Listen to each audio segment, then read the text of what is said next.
So, hi dear Aries, a very good evening to you guys. This is Anjali Tarot, and this is a journal of reading for all the Aries Sun, Moon, Venus rising from 30th of September till the 6th of October for those who are in complete no contact or no communication and wants to know what's going on the other side. If it is not resonating, it's not your story. You can just skip the video. Please keep in mind the roles can be reversed also, and the action can be from your side also. Okay.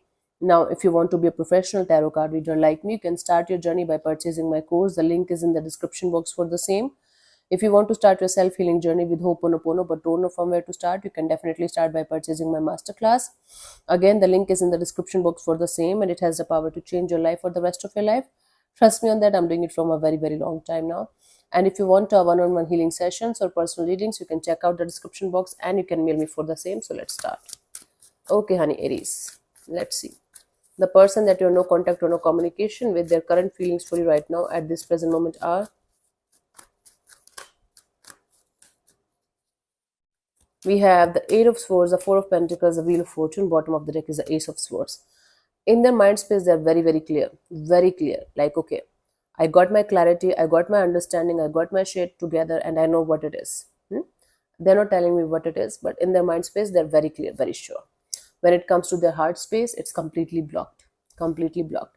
They can't stop thinking negative about the situation. They're still holding on to the negativity, and they're trying to slowly but surely move on from the situation. And it's like this person is surrendering to the divine. Like, whatever is good for me in this situation, let the best happens for both of us. Because they're still holding on to the negativity, still holding on to the pain, still holding on to this energy of me and Aries are not a good match. But at the same time, they're in this energy of, if Aries and me are meant to be with each other, let this happen in the divine timing. This is what they're up to in their feelings. Let's see what this person wants from you. What are their intentions for the situation between you and them, Aries? So they're still holding on to this idea of maybe in the future, but right now they're like, okay, goodbye. This person still have this intention of, maybe at least having a communication, proper communication with you, heart to heart communication with you. Now when it comes to the mind, come to the taking action kind of a part, or doing something about it, they're stressed out beyond words. This person wants to keep their guards up. They don't want to show any kind of interest in you in this situation, and they want to keep their guards as high as they can, because they are too hurt to be doing anything about the situation. Because according to them, you give them stressful energies, you give them stressful nights, and they're losing interest in you. They're no longer as interested in you as they used to be at some point of time, and they just want to keep themselves protected from being hurt again by you.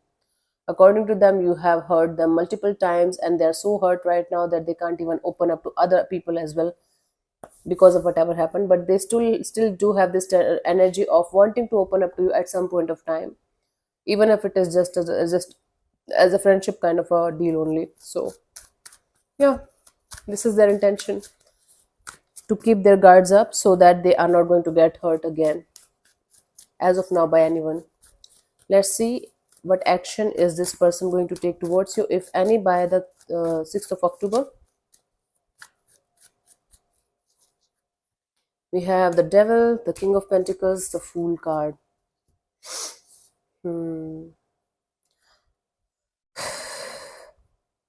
See, this person is going to be obsessively thinking about some kind of stable future between you and them, and that's going to push them to do something stupid.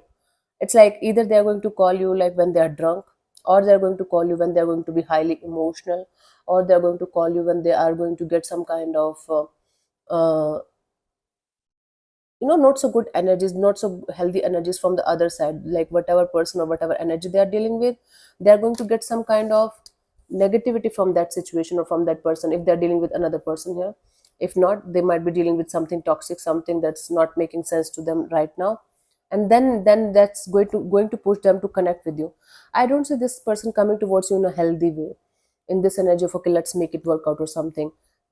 There's something going on in their own personal life that's so toxic, that's so not easy to deal with, that is going to make them connect with you out of the blue. And they might start connecting, they might connect with you with an emotional kind of energy, but soon it's going to fizzle out. It's not going to go anywhere as of now, if this is making any sense to you, honey. So it's like a drastic Sometimes we are so sad, we don't even understand what we should do.